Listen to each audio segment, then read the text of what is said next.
So when I transitioned out, my experience in the military had a significant impact on my physical and mental health, but I didn't realize the magnitude of it initially. Not everyone, but most people that have been in the military and that has deployed, you deal with some kind of mental health. We hide it. Some of us hide it very well, but we hide it. We all go through it. Veterans experience mental health challenges at higher rates than their civilian counterparts, particularly when it comes to post-traumatic stress disorder and suicide risk. Yeah, I think it's obvious, to everybody that every person is unique, every veteran is unique. But right now, most of our approaches are not personalized at all, especially in the area of mental health. So for instance, we have many different treatments for some conditions, but we really don't know who responds best to which condition. And so our hope is that our research will eventually enable us to identify which medications and which therapies are most likely to benefit specific veterans. The MVP program is perfectly poised to really develop precision medicine for mental health care for veterans for the first time. So MVP is working on a lot of research areas that are important to veterans.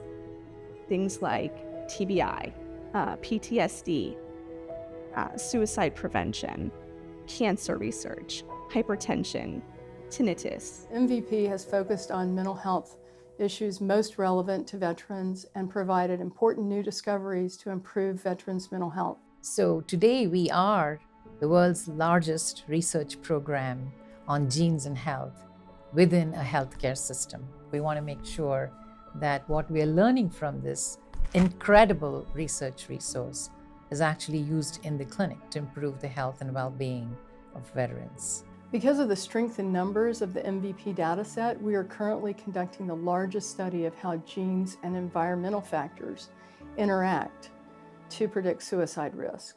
That study yielded a variety of really important findings. So we identified 17 different genes for the first time that were associated with suicide risk among veterans. I think that mental health research in general has been really important for reducing stigma.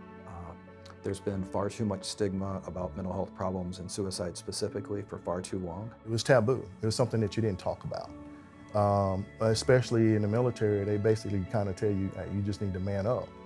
But it is something that is very, very strong, very serious. I think that there's been a lot of progress made, but I think it's important to recognize that there's a lot of progress that still needs to be done.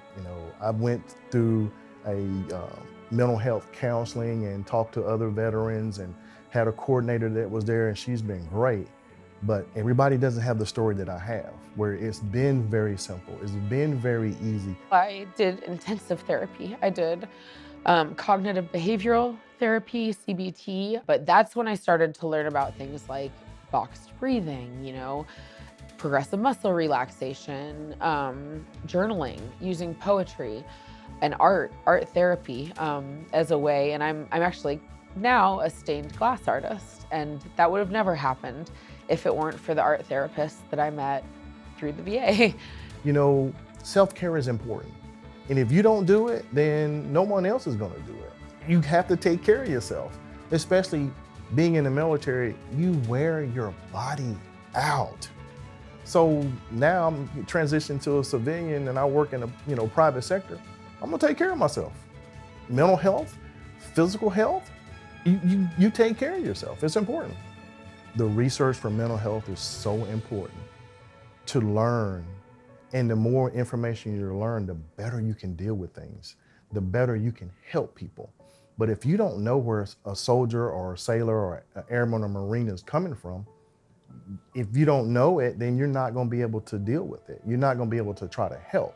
I think that all research has value. I think that this research, in the Million Veteran Program is really game-changing. There really is no other project that's like this anywhere in the world, certainly not that's going to have the type of impact that this project will have on veterans' healthcare. We ultimately really want to be able to use individuals' unique genetic characteristics to personalize their treatments, much in the way that we're already doing for cancer. As a veteran, it's one of the things at the top of my list. Because being a veteran, most veterans want to help other veterans. That's one of the most important things. What we learn in the military, if somebody's down, you reach down and you grab them and you pull them up.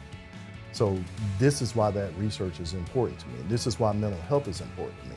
You know, my goal, for all of my research is ultimately to reduce suffering among veterans, to reduce the occurrence of mental health problems, and specifically to reduce the rate of death by suicide among veterans. But beyond that, we want to help veterans live the lives they want to live full lives, to do the things that they want to do, and to be able to do the things that are important for them. You have to have a voice, and this is our voice.